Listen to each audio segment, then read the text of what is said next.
Pues buenos días, y en nombre de la Coordinadora de Asociaciones por la Memoria Democrática del País Valenciano, por un lado quería agradecer a vosotras dos, tanto a Juliana Cagandri como a Lidia Quintanilla, que también está aquí delante, la iniciativa de haber organizado hoy aquí este acto, porque para nosotros, las asociaciones memorialistas de aquí del País Valenciano, que dentro de esta coordinadora, que es una federación, pues hay ya más de 50 asociaciones, están la práctica totalidad, yo creo que la totalidad de las asociaciones de fosas comunes, desde Castellón hasta Alicante, más luego pues multitud de organizaciones memorialistas, de expresos políticos, etcétera,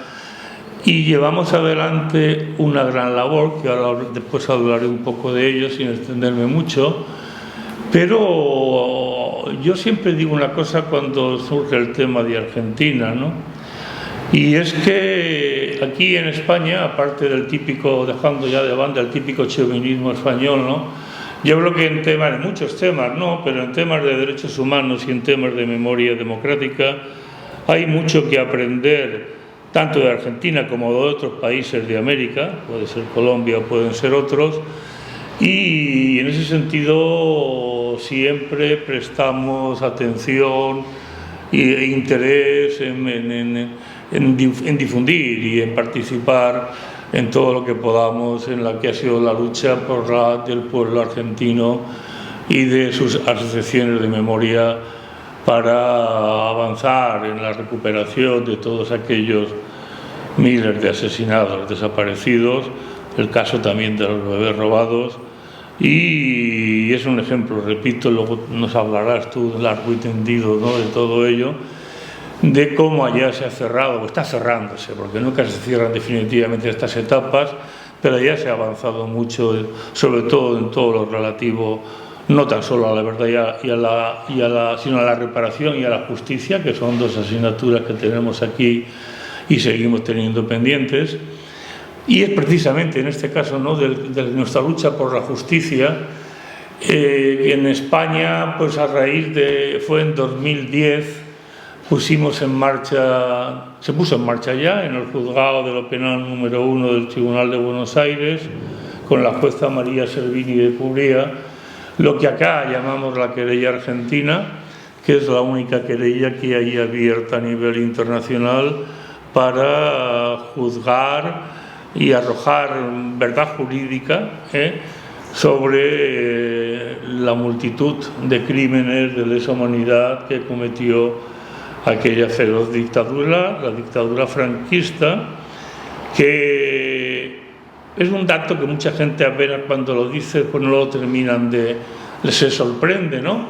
Pero la dictadura de Franco no es que fuese ya la más longeva, excepto la del salazarismo de Portugal en Europa, sino que lo que sí que es evidente, con datos contrastados, es que fue la dictadura en tiempos de paz más sanguinaria de toda Europa. Es decir, la Alemania nazi en tiempos de paz no cometió la cantidad de asesinatos y crímenes de lesa humanidad que se cometieron aquí bajo la dictadura franquista, ni la Italia de Mussolini, ni tampoco toda la larga dictadura del salazarismo en Portugal, ¿no? Entonces, bien, es cierto, ahora ya hablando un poco de nuestra realidad aquí en España y en concreto en el País Valenciano, que estamos avanzando, estamos recuperando en parte el tiempo perdido, estamos avanzando mucho en temas de memoria, bajo varios aspectos, pero hay dos de ellos que consideramos aquí en el País Valenciano y en general en todo el Estado como esenciales. Uno es todo lo relativo a las exhumaciones e identificación y entrega a los familiares de los restos de los asesinados en la inmediata posguerra. El caso valenciano es paradigmático en este sentido porque aquí Franco declara la paz, que aquí decimos la paz de los cementerios, muchas veces así, ¿no?, declaró terminado oficialmente la guerra el 1 de abril de 1939 y el día 3 de abril, 2 días después de 1939, ya procedieron a asesinar a una primera saca de presos republicanos, en concreto 21 presos republicanos, en el Terrer de Paterna.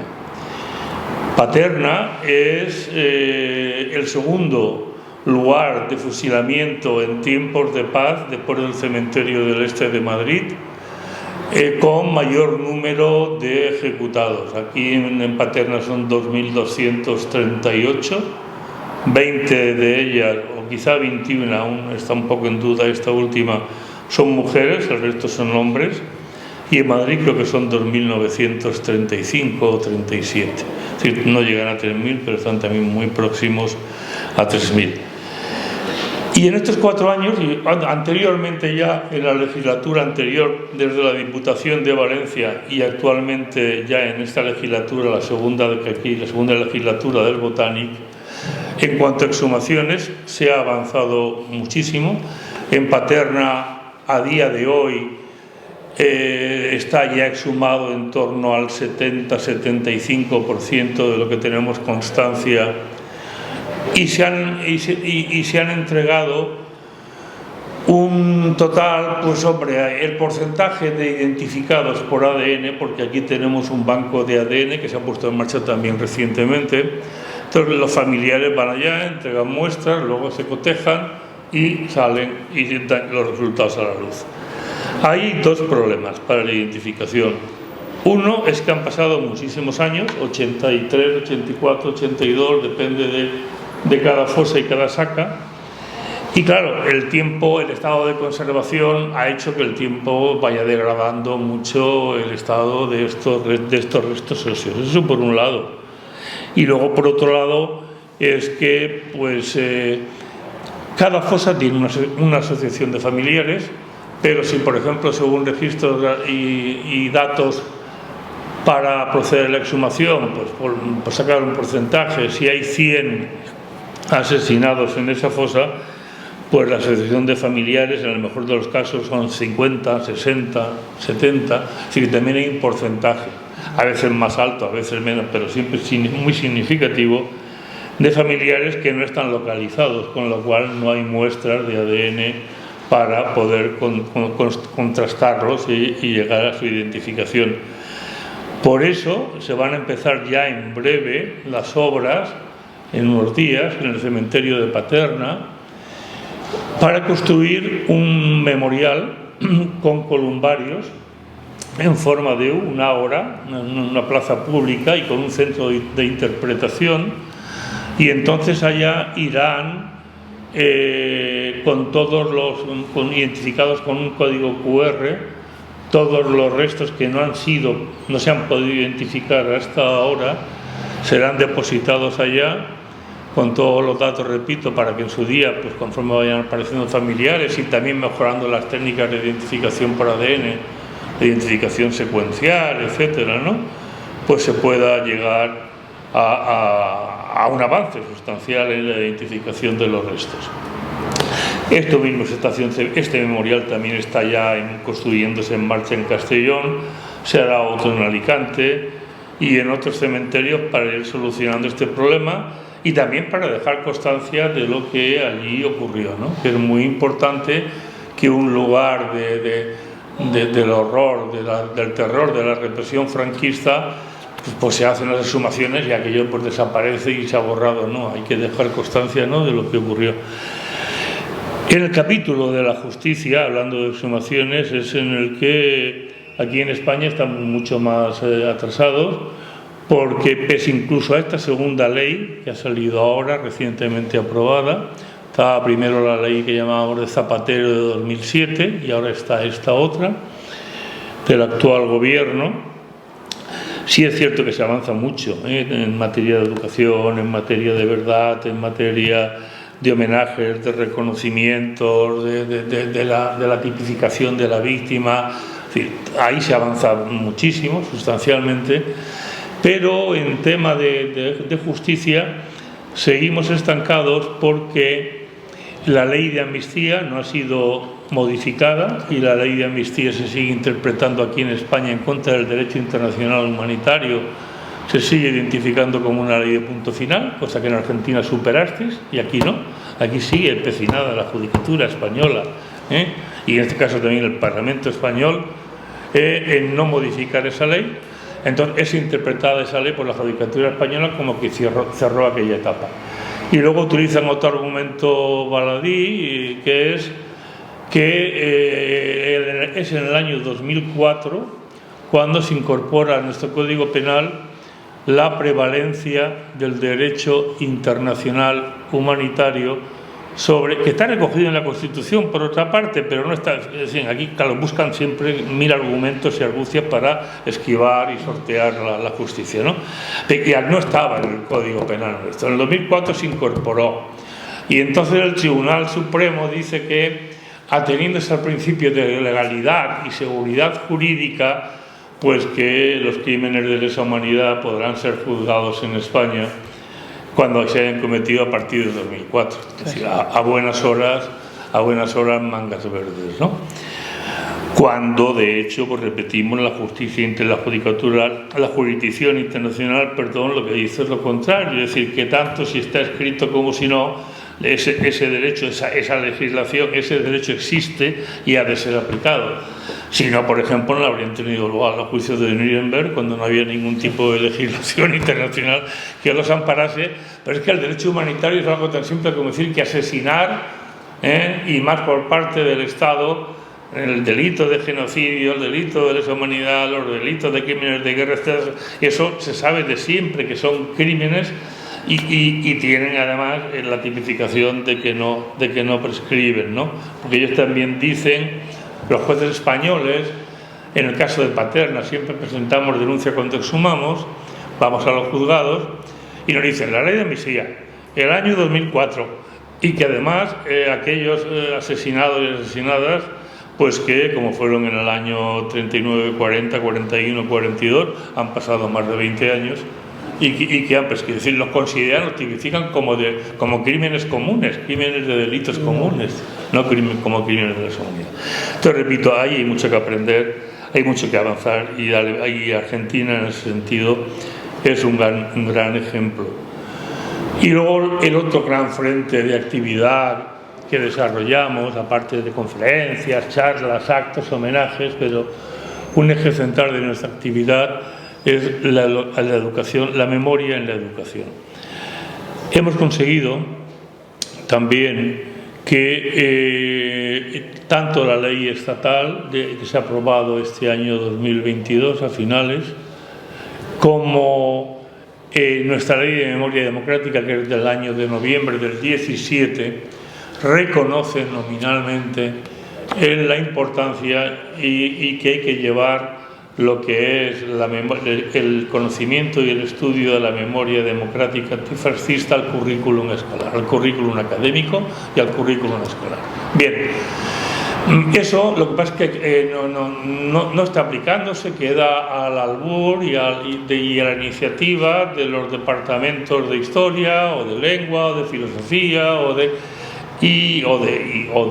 propio claustro del instituto. Por eso hemos puesto en marcha. Llevábamos años haciendo una actividad que da muy buen resultado, que llamamos las misiones de la memoria. Con este tipo de actos lo que hacemos es que vamos a los institutos y damos una conferencia que dura 2 horas. Juntamos a varios grupos, suelen ser pues desde 80 a 200, como mucho, alumnos que van de cuarto de ESO a segundo de bachiller, es decir, de 15 años a 18.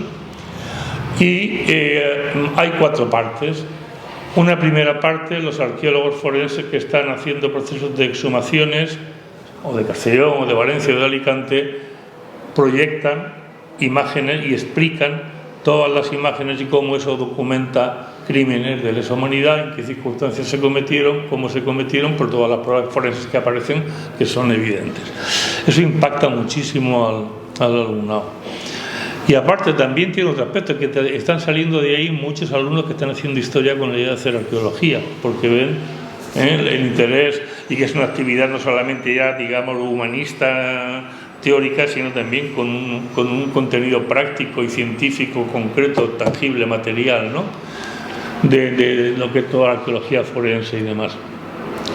A continuación intervienen, que suelen ser mujeres, porque aquí el papel fundamental, hay que decirlo, en el mantenimiento de la memoria del terror de lo que ocurrió han sido las mujeres, las que durante la dictadura iban todos los 1 de noviembre y cada vez que podían a poner flores en las fosas donde les habían dicho que estaban sus seres queridos asesinados, y han sido ellas las que han mantenido esto, y hoy son las nietas de las que presiden asociaciones de familiares de las fosas y vienen con nosotros a los institutos para explicar la historia concreta de su abuelo o de su abuela, lo que le pasó a su madre, lo que le han contado, cómo su familia tiene ese trauma aún indeleble por cerrar y por superar, porque hasta que no haya justicia no se superará definitivamente esta negra etapa.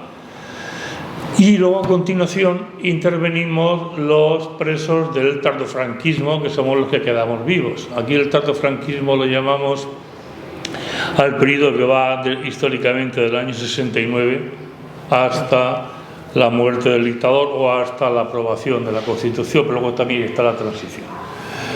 Bien, ahí pues entonces explicamos de primera mano, en primera persona, el terror de las torturas y de los crímenes que cometió la dictadura, ¿no?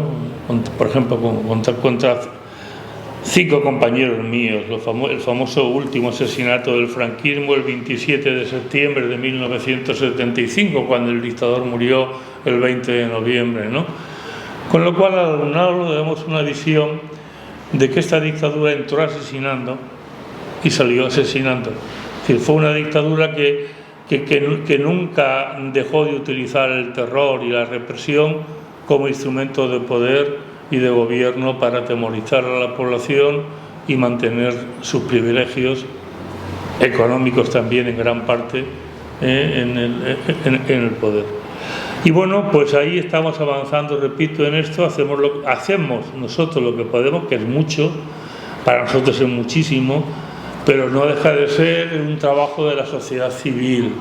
Aquí en España el Estado tiene que ponerse las pilas de una vez por todas y llevar la educación, es decir, desarrollar programas y elaborar programas obligatorios de enseñanza en el currículum académico y en el currículum de actividades escolares para que el alumnado esté formado en esta materia, ¿no?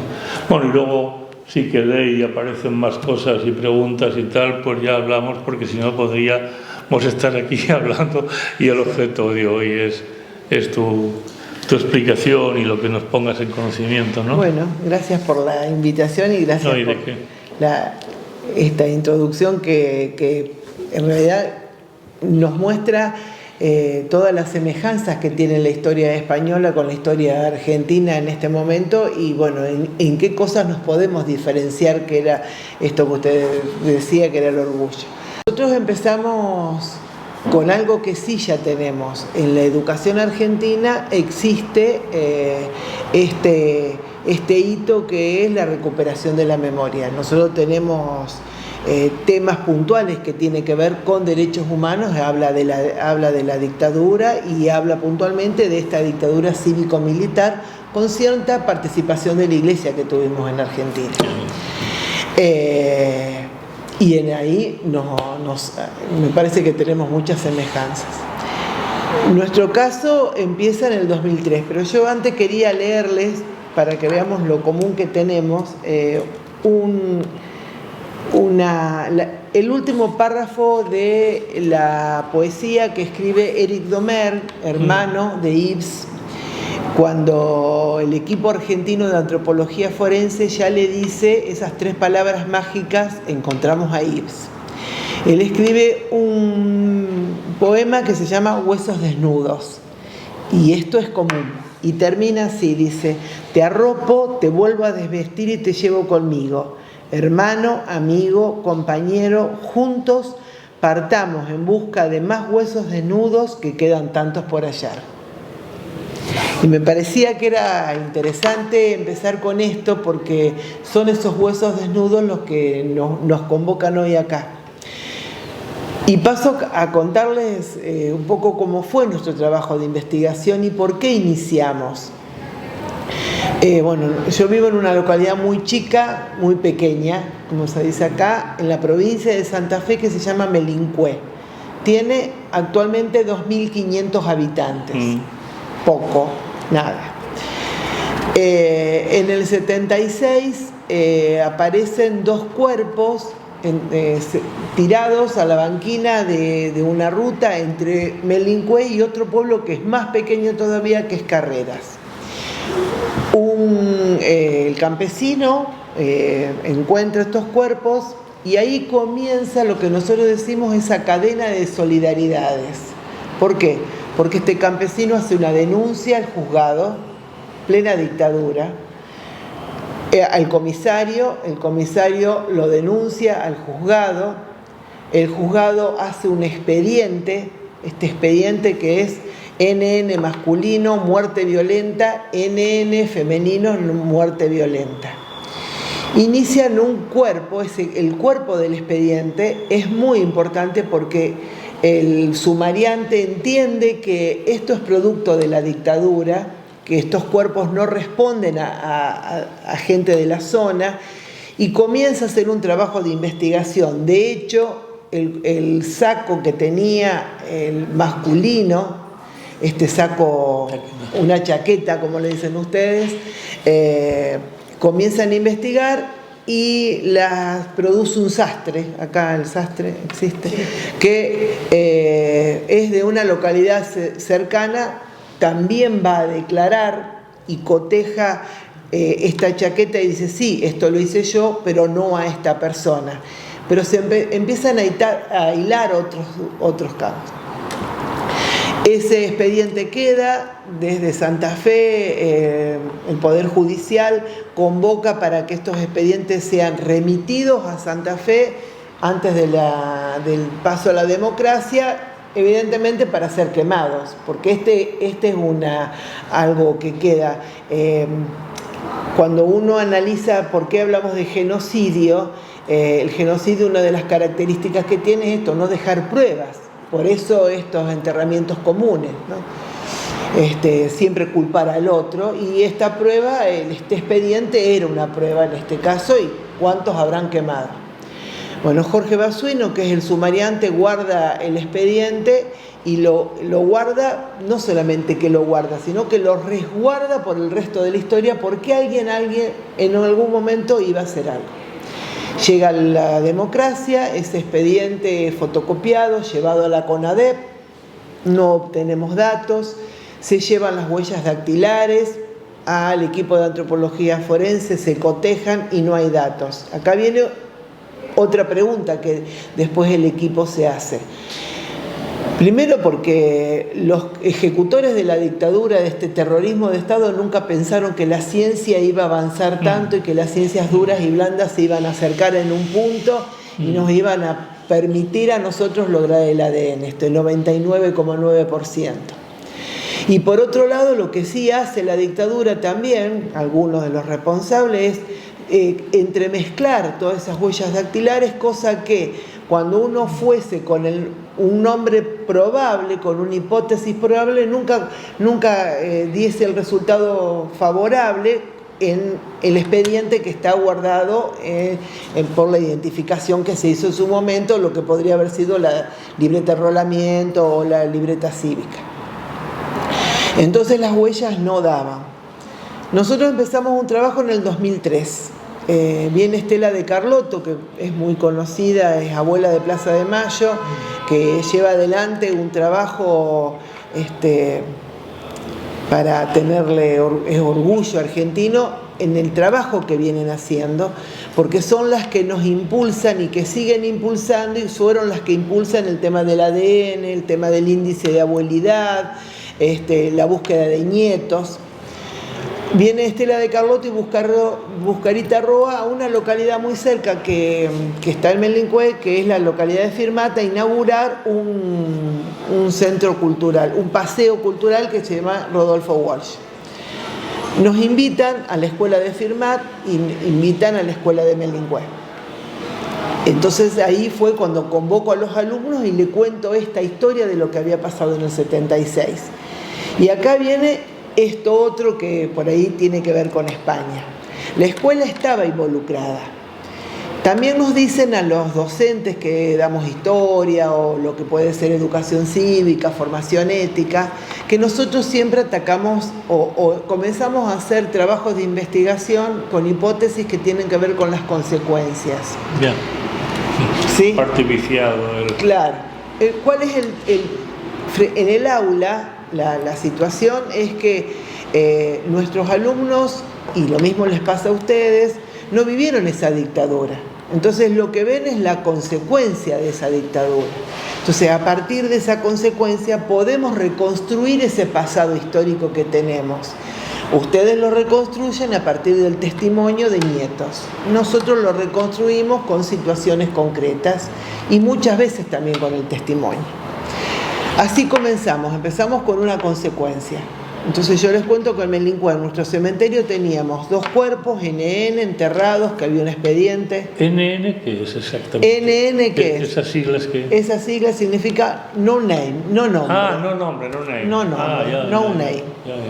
No nombre. Les contamos dónde están. Algunos chicos conocían el caso, otros no. En algunas casas se hablaba, en otros no. Y acá viene otro dato que también para ustedes va a ser importante. En la actualidad hay todos los ministerios de educación de las diferentes provincias trabajan en memoria. Y se ha hecho una encuesta y más del 70% de los encuestados, alumnos, responden que hablan de dictadura, que conocen lo que pasó en la Argentina, que conocen lo que es la dictadura cívico-militar por la escuela. Aquí. Y es un dato, ¿no? Es un dato para trabajar. Esta escuela que en la República Argentina está muy achacada, que tenemos muchos problemas, pero bueno, sigue siendo un dato importante, que no es un dato menor frente a estos temas de derechos humanos. Comenzamos a trabajar, ellos empiezan enojados porque yo les hablo de terrorismo de Estado, les muestro libros, había muchos libros que hablaban de dictadura, inclusive libros que hablaban de proceso de reorganización nacional, el autollamado, ellos mismos, la autodenominación que se dan, y ellos empiezan a investigar. Ellos solo llegan a la conclusión de que esto era una dictadura cívico-militar a partir de todo lo que habían investigado y preparan un informe de 3 hojitas, 3 carillas, que después cuando lo leen dicen qué pobre era ese informe. Pero ese informe tenía lo importante, tenía los datos que en septiembre del 26 en Melingüe se encuentran 2 cuerpos que están enterrados en el cementerio local, que hay un expediente, que ellos son jóvenes que tenían 17 años, que algunos conocían el caso, pero que son jóvenes nacidos en democracia y que ellos quieren que nunca más ocurra lo que pasó en la última dictadura con el último terrorismo de Estado. Y le piden a Abuelas de Plaza de Mayo, por el trabajo que vienen haciendo, que nos ayuden a identificar quiénes son estos 2 cuerpos. Y tienen otro fundamento, porque seguramente habrá un papá, una mamá, hermanos, sobrinos o nietos que están buscando la identidad de estas personas y que quieren cerrar una historia. Más adelante después viene, esto es memoria, después más adelante viene justicia y verdad, ¿sí? Entonces ellos buscan eso. El 20 de junio del 2003 nosotros entregamos estas 3 hojas en Firmat. Nosotros sinceramente pensábamos que íbamos a tener una respuesta más rápida y no fue así. Golpeamos un montón de puertas. La Subsecretaría de Derechos Humanos en el gobierno del doctor Wiener de la provincia de Santa Fe él la transforma en Secretaría de Derechos Humanos. Le da un rango superior, pero un rango significa además más dinero, más medios y otra impronta para seguir trabajando. Entonces vamos a la denuncia. a la Secretaría de Derechos Humanos. En realidad mucha gente nos pregunta, pero había pasado un tiempo, porque ellos eran en el 2003, sin embargo nosotros seguimos trabajando, porque los jóvenes que siguieron, los jóvenes de los quinto años siguientes, 2007, 2008, llevaban a distintos momentos. Nosotros en la provincia de Santa Fe existe un programa que se llama Diputados por un Día. Los chicos por un día trabajan como diputados y presentan proyectos. Uno de los proyectos era, con ayuda de la profesora de biología, que había explicado lo que era el ADN, que había explicado lo que era la genética y esto que ellos a lo mejor lo habían dado, bueno, esta relación que hay con el caso Melingüe y la genética y el equipo de antropología, llevan nuevamente este caso a la Cámara de Diputados de ese momento. Esto es importante porque eso fue siempre un trabajo de escuela, siempre alumnos iban trabajando este tema, jóvenes que no habían vivido en dictadura, pero que sin embargo habían padecido por familias o por historias o por testimonios, conocían de qué se trataba. Finalmente, el equipo de la Secretaría de Derechos Humanos de la provincia de Santa Fe viene a Melingüe en el 2008, se llevan el expediente, empezamos todo un trabajo desde marzo del 2008 a noviembre del 2008 de búsqueda de datos. Esto de la tecnología nos ayuda mucho, así que íbamos pasándonos información, ellos me pedían información y nosotros pasábamos información. Y en el 2009 viene el equipo de antropología forense, exhuma los cuerpos y el 5 de mayo le avisan a Eric Domer, que es el único hermano que vive en Argentina, y le dice estas 3 palabras mágicas con las que yo empecé: encontramos a Ives. Pero al lado del cuerpo de Ives estaban los restos de un femenino que no se sabía quién era porque la mamá no había donado sangre. La mamá, con una historia muy particular, muy sola, la mamá de Cristina, ella pensó que donar sangre iba a ser un aliciente, una esperanza, y dijo que no, hasta que Eric se acerca a Rosario, le cuenta que en Melingüe estaba el cuerpo de Ives, que había un cuerpo femenino, y ella con mucha humildad y mucha modestia y a lo mejor dolor también pregunta, y bueno, ¿y ahora qué falta? Y faltaba que ella diera sangre, da sangre Elena Marul, y al poquito tiempo cotejan los restos y encontramos a los 2 cuerpos. Y bueno, a partir de mayo empezaron reconocimientos. Este caso es diferente a todos los otros porque es el único caso que se identifica a 2 cuerpos producto que fueron asesinados por la dictadura cívico-militar, producto de un trabajo de escuela, de jóvenes, importante, de escuela, y porque siempre estuvo viva la memoria colectiva en la población. De hecho, nosotros lo contamos con orgullo porque de eso se trata la memoria colectiva. Cuando viene el equipo, que fueron 2, Juan Nóbil y Miguel Nievas, a exhumar los cuerpos al cementerio, ve una gran explanada de césped y piensan que tienen que empezar a excavar todo. Y va el sepulturero y le dice: acá, ahí señala. Pero aquí que este sepulturero había venido a vivir en la década del 90 a Melingüe. Entonces él sabía la información porque el sepulturero anterior le dijo: ojo que acá, eso es memoria colectiva, porque estas tumbas siempre tuvieron flores, eran los NN como el caso de Paterna. Claro. Es lo mismo. Y porque además esto, después se comprobaron un montón de otras cosas. Cuando se exhuman los cuerpos se encuentran las balas que los mataron. Eso permite que se lleve a la justicia, que en la causa Díaz Besone sean declarados culpables. que no se pudo llevar adelante el juicio por Ives, porque Ives tenía domicilio en Buenos Aires, pero está en trámite, se llevó el juicio por Cristina Cialceta y ahí sí se obtuvo se obtuvo justicia, que se determinó quiénes habían sido todos los responsables. Hoy, lamentablemente, porque son mayores de 70 años, gozan de esta exención de prisión, tienen prisión domiciliaria, pero por lo menos hay una justicia que se recupera. Nunca se habla de venganza, sí de justicia, ¿no? De saber qué pasó. Otra situación paradigmática es uno de los acusados y responsables de este caso, que vivía enfrente de mis hijas cuando vivían en Rosario por calle España mientras estaban estudiando. Había sido profesor nuestro en la Facultad de Ciencia Política. Sabíamos que era del servicio de inteligencia. Lo que no sabíamos era que no estaba recibido, o sea, iba a dar información, estaba ahí para dar información. Pero sirve para que otros casos, porque yo les contaba el caso del Saco, porque el Saco sabemos que pertenecía a Miguel Ángel Rubinich, que lo matan también en octubre del 76, lo matan en Pérez.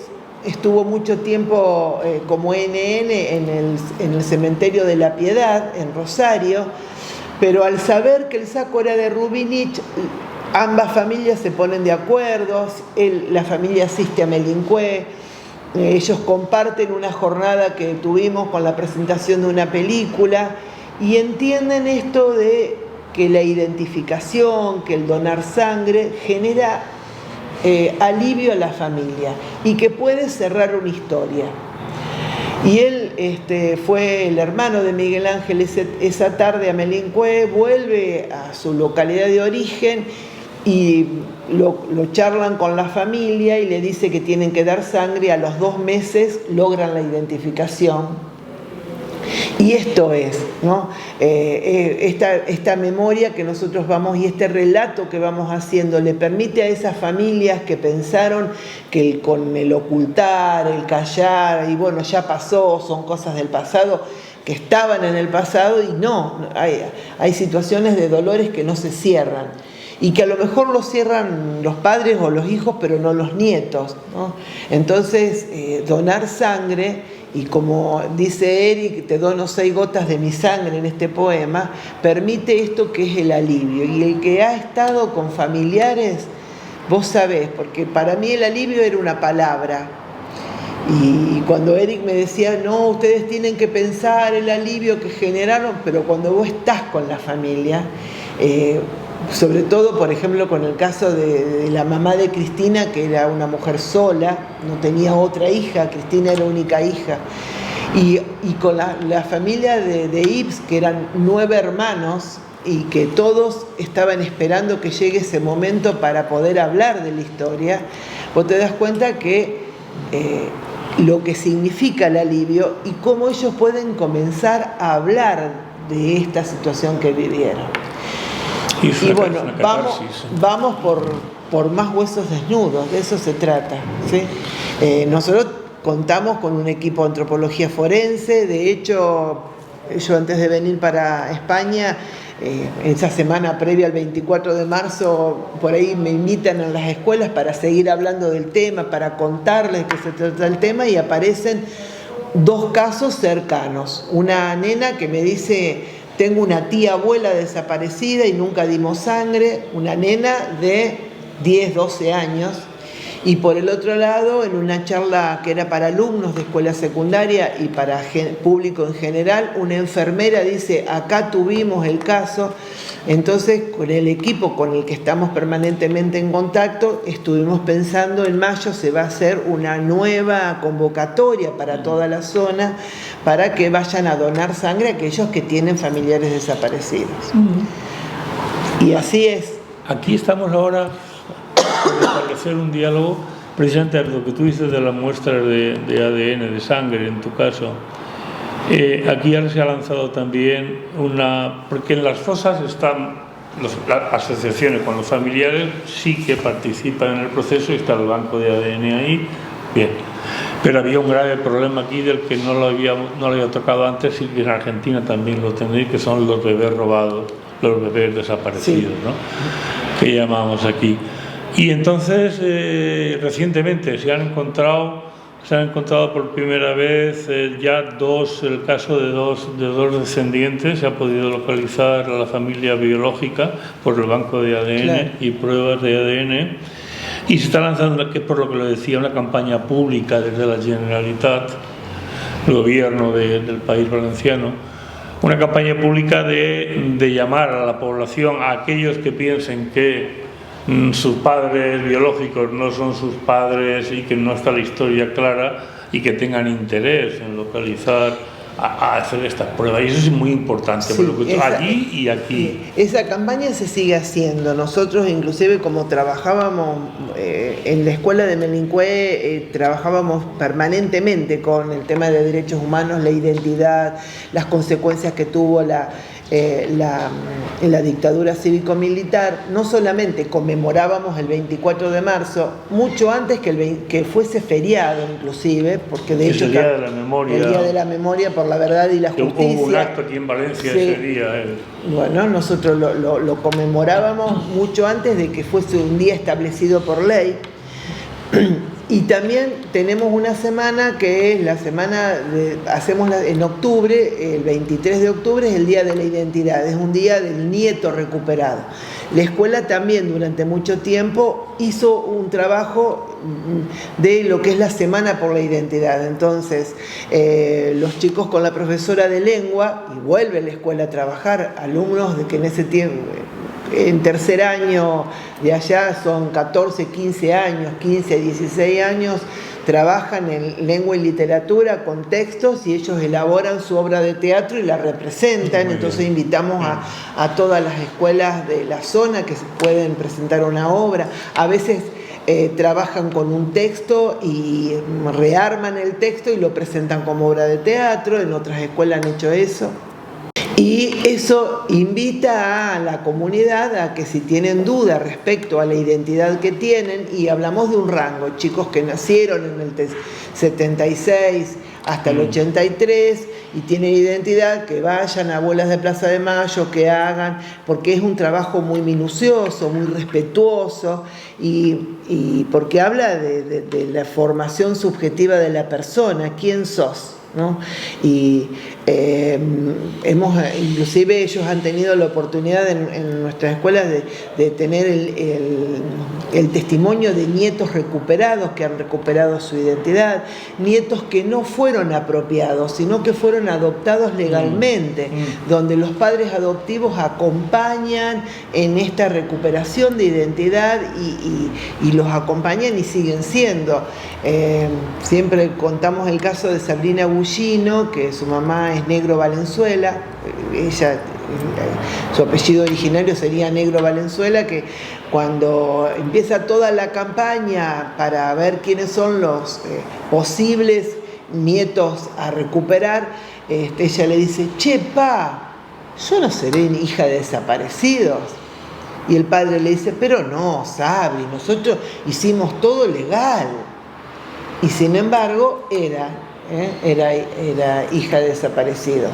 O en Venado Tuerto, que es otra localidad cerquita, está el caso de María Carolina Guayanes, que ella siempre supo que fue adoptada y que la mamá es la que le incentiva a buscar, y el papá es a buscar sus restos, y la mamá, porque la duda que le generaba era la ropa con la que se le entregaron, no era ropa que se vendía en esa población donde le entregan a la bebé. Y bueno, y ahí recuperan su identidad. Entonces, esto también es importante. Bueno, la escuela en ese sentido cumple esta doble función. 24 de marzo para nosotros, Día de la Verdad y la Memoria. Todo lo que damos en el año, porque hay materias que trabajan lo que son los genocidios, las características de los genocidios. es un genocidio la última dictadura para nosotros, y el franquismo también lo será para la historia propia. Y lo que es en octubre, el día de la identidad, el Día de la Identidad, que para nosotros es una semana de trabajo. Muy interesante. Y realmente sí, hay muchos puntos, hay muchísimos puntos en común. Otra cosa es que allí habéis avanzado bastante y aquí aún nos queda mucho por avanzar, pero hay mucho en común, porque es que el otro día, precisamente el día 24, que se hizo aquí también un acto llevado por la Asociación de la Memoria Argentina de aquí, que estaba el compañero Robbie y otros ahí, hablándonos de la situación de la memoria y la lucha por la memoria y la justicia en Argentina. Y hubo un ponente que me gustó, porque dio un toque que todos lo sabemos, pero que a veces queda un poco subyacente, ¿no? Implícito, no se deja claro. Y es el concepto de clase dominante. Es decir, cómo la clase dominante de un país u otro, en unas circunstancias determinadas, para mantener sus privilegios, su poder económico y político, no duda en muchos casos en recurrir a la guerra, al genocidio, al terrorismo contra su propio pueblo, al asesinato en masa de su población. Es decir, no paran en nada, ni en derechos humanos, ni en nada. Lo único que les importa es el privilegio de clase. Nosotros lo trabajamos mucho esto, sobre todo porque cuando llega un chico a la escuela, yo hablo desde mi lugar de docente hasta hace 2 años, ¿no? O cuando hablas con adultos te dicen, en la dictadura estábamos mejor. Ya, eso aquí también hay gente. Bueno, y entonces le digo, bueno, a ver, ¿qué cosas estaban mejor? Acá no pasó nada. Digo, bueno, vamos a desmenuzar qué es nada. Acá no hubo un desaparecido. A veces cuando vas a alguna localidad que te invitan, no pasó lo que pasó en Melincué, porque acá en España a lo mejor ha pasado. Bueno, acá no hay un desaparecido, pero a ver, cuando vos le preguntás a tu mamá o a tu papá, que iba a la escuela secundaria, si pudo elegir el libro que quería leer, si pudo elegir la música que quería escuchar, si todos los docentes pudieron dar todos los temas que querían dar. Ah, mi mamá me cuenta que no, que tal música. Bueno, ahí tenés, ¿ves? El terrorismo de Estado, además también actuó contra la cultura. Pasamos a otro lugar. Le digo, pregúntale a tu mamá o a tu papá o al abuelo cómo era la economía de ese momento. Fíjate, pregúntale cuál era la inflación. Teníamos un país. ¿Cómo creció la deuda externa? ¿La deuda externa era pública o privada? Y empecemos a ver el otro aspecto. Bueno, y sigamos. Y en cultura, vamos a desmenuzar un poquitito más de cultura. Y vamos a ver el humor. A ver, ¿cuántos libros se prohibieron? ¿Cuántas películas se prohibieron? Y nosotros en Argentina, y vayamos a la guerra de Malvinas. ¿Qué cosas supimos de la guerra? Bueno. ¿Qué cosas no supimos de la guerra? ¿Cómo nos engañaron? Porque yo recuerdo ese 2 de abril y el 30 de marzo. El 30 de marzo nosotros fuimos a la plaza 25 de mayo a Rosario a gritar contra el gobierno de Galtieri que se vaya, que queríamos que vuelvan, yo estaba estudiando, que queríamos que vuelvan las urnas, que queríamos un sistema democrático, que cambie la política económica del país. Y 2 días después estábamos cantando el himno parados en el lugar donde nos agarrase, porque las Malvinas son argentinas. Entonces, ¿cómo jugaron con esta cuestión del sentimiento externa, y la guerra? La patria. No, la patria, la bandera, los argentinos somos derechos y humanos, y siempre nos pusimos a tejer. Entonces, esta situación. Entonces yo les desmenuzo cada pedacito, y ahí, bueno, acá hubo un sector que se engrandeció económicamente. Cuando vas a la deuda, ahí ves quiénes son los que se enriquecieron a costa de toda la población. Y peor aún en Argentina, porque nosotros no pudimos salir nunca de ese neoliberalismo feroz que implementaron y estamos pagando las consecuencias. Entonces, que no me vengan a decir que estábamos mejor con la dictadura, por favor. Y yo tenía solo 15 años cuando empieza, ¿no? Pero sin embargo, bueno, es todo un trabajo de estudio y como decir, en la escuela, la familia tiene ese lugar, pero la escuela tiene ese lugar porque después, cuando los chicos vuelven a la casa, en la casa se habla, ¿qué hicieron hoy? ¿De qué hablaron? Hay un relato con contenido, no un relato vacío, un relato con contenido, y hay una posibilidad de no pelear con el adulto que le dice con la dictadura, sino de mostrarle que hay otra cosa y que pasaron cosas, así no haya habido un desaparecido en esa población pequeña. Y pasaron cosas graves. Sí. No sé si queréis preguntar vosotros algo y tal. Bueno, yo me crié después de estudiar aquí a San Vicente Ferrer y cantaba Carlos Sol, pero no se lo decía a mi padre. No me atrevía a decírselo a mi padre.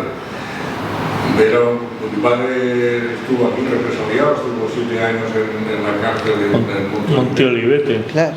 Y en fin, pero lo que sí que me he dado cuenta es la enorme diferencia que hay entre una casa, digamos, normal y una casa de represaliados. Claro. En una casa de represaliados no se celebraba la Navidad, ni los santos, ni los cumpleaños, ni nada. Era vida plana, gris, y lo único que recuerdo que mi madre iba a los adivinos, a los curanderos y ya les preguntaba siempre ¿cuándo va a acabar la dictadura? Hasta fue a Madrid a ver a uno y preguntaba, o sea, la obsesión de cuándo acababa la dictadura. Pero la vida de eso era absolutamente gris. Bueno, en la familia de Ives, sobre todo, ellos festejaban la Navidad porque tenían chicos más chicos, porque había una familia que crecía, pero no se hablaba de todo. A partir de la identificación empezaron a hablar. Una de las sobrinas de Ives tuvo que hacer su trabajo de college cuando estaba en el 5º año, que viven en París, y su trabajo fue sobre el equipo de antropología. Digamos, esto que decimos de la identidad, de encontrar la verdad, porque en definitiva lo que buscamos es la verdad, permite que después ciertas cosas se hablan, se hagan, se disfrute una vida como lo desea uno, ¿no? O sea, no imponiendo lo que el mercado te impone, sino por un deseo personal, pero a partir de una verdad. Que eso. Sí. Es lo que tú dices, es la ley del silencio y del olvido, ¿no? Por un lado, los familiares nos lo hacían, o yo incluso, ¿no? Por ejemplo, a mi hijo sabía que yo era un represaliado, que ya había sido preso político del franquismo, etcétera, etcétera, pero nunca le había hablado en detalle hasta que me incorporé a la querella argentina, etcétera, etcétera. Entonces sales en prensa, sales en tal, y mi hijo está en Francia, ¿no? Ya es mayor, tiene 44 años. Y recuerdo que me llegó y me dijo, che, tú, cabrón, perdón por la expresión, pero sí, en plan, sabía, pero me tengo que enterar de los detalles porque leo la prensa escrita y era un poco, lo decía porque era un poco, y yo lo heredé de mis padres, tú de los tuyos, aquí todos, porque era un poco el silencio, quizá las familias lo hacían, interpreto yo ahora, bajo un estímulo de protección. Es decir, claro, si aquí hablamos delante del niño o de la niña, de lo que pasó de no sé cuántos, luego va a ir, lo puede contar en la calle, lo puede contar en el colegio, y es aquí entonces en España costaba represalias muy duras. Yo te voy diciendo entonces, que sí, recuerdo un acto de escuela. Nosotros cuando conmemorábamos el 24 de marzo, y debe haber sido esto 2000, sí, tal vez 2003, invitamos a un papá de alumno que en el 75, cuando fue la AAA, le entran a su casa y les rompen todo. Eran varios chicos estudiantes, Melincué, como les decía, era muy chiquito. Lo que nos queda es que los chicos se vayan a Rosario a estudiar, en una casa de estudiantes que alquilaban. Le entra la AAA y les desarman todo, le rompen todo. Y los chicos se enteran del relato, de toda la historia que cuenta su papá en la escuela. Y cuando vamos al salón dice, mi papá nunca nos contó con lujo de detalle lo que hoy contó acá delante de todos. Claro. Y después vuelve al otro día y dice, y ahora empezó a hablar más, porque también esto de la palabra sana, ¿no? Sana, sí. Y permite que nosotros no lo estábamos juzgando en la escuela, nosotros le estábamos preguntando al contrario, que estábamos indagando para que él nos dijera. Es una catarsis, sí. La lucha por la verdad lleva un proceso para las víctimas de catarsis, porque nos vemos obligados a enfrentarnos con el terror de nuestro pasado, porque hay algo en la mente del ser humano que aquello que no puedes solucionar, aquello que no tiene solución y que para ti ha sido un trauma muy grande, como puede ser el asesinato de tu padre o tu madre, o tu estancia en tortura y en cárceles del franquismo, como eso no podía tener una salida, pues lo vas dejando ahí almacenado, medio tapado, y cuando das el paso y decides abiertamente luchar por esa verdad, por la justicia, por la reparación, todas las víctimas vamos sufriendo un proceso de catarsis, de superación del trauma. Yo antes no podía hablar en público de nada, vamos, era algo que costaba muchísimo, ¿no? Por eso, y luego... Por eso, como dice Eric, vayamos por más huesos desnudos. Claro, aquí nos llaman también buscahuesos, y nosotros decimos que sí, que buscamos huesos porque buscamos la verdad y la justicia de lo que ocurrió, porque en fin, que el caso de España, en cuanto a número de muertos, número de desaparecidos, número de bebés robados, es terrorífico. Sí. Y después de Camboya somos el segundo país a nivel mundial y seguimos ahí todavía, pues, falta de justicia, falta de reparación, porque aquí de la reparación es muy curioso, y lo dice la ley aprobada ahora recientemente, la nueva ley de memoria democrática. Habla de la reparación, de que se va a hacer una comisión de investigación, que está muy bien, vale, hagamos una comisión de investigación y que se investigue dónde están aquellos bienes expropiados y tal y cual. Pero dice claramente que no habrá lugar a ningún tipo de reparación, de indemnización económica. Entonces, bueno, señor decía, habláis de reparación, pero habláis de una reparación, si quieres, moral, ¿no? Pero aquí las grandes empresas que hoy están en el IBEX 35, que son las mismas porque se han ido fusionando, igual han cambiado de nombre la mayoría, pero porque han ido fusionándose unas con otras, ¿no? Hicieron su fortuna durante la dictadura, durante la guerra y durante la dictadura, la Banca Mar y luego todos los demás, y la dictadura con toda la corrupción del franquismo, que el franquismo, aparte de régimen terrorista, era un régimen corrupto. En España es un país hoy en día paradigmático, en cabeza de la corrupción en muchos países a nivel europeo, si quieres, y viene de ahí. Aquí la monarquía borbónica y luego la dictadura franquista, bueno, los borbones del siglo XIX, es que han sido muchas. La Isabel II, la tatarabuela de la actual, esa fue expulsada a París y su hijo pasó a ser rey y ella no pudo volver a España por ladrona. Y así muchas. Es que nos parecemos bastante, Y vosotros con todo el rollo, el corralito y lo otro y el ultraliberalismo económico, es que es terrible, es terrible. Pero bueno, en este camino que estamos, me parece que hay una esperanza, en el sentido de que por lo menos hay ustedes desde lo civil que luchan para conocer esa verdad, y bueno, por eso vamos. En eso estamos, y al final lo conseguiremos. Muchas gracias. Gracias a ti. Queda agradecer que ha venido la señora Juliana Carabbi, que es licenciada en la Facultad de Ciencias Políticas y Relaciones Internacionales de Argentina. Así que gracias. Muchas gracias. Gracias a ustedes y gracias a Betty, que hizo todo este nexo y nos invita para que vengamos acá y compartamos con ustedes esta historia. Muchas gracias. Agradecidos.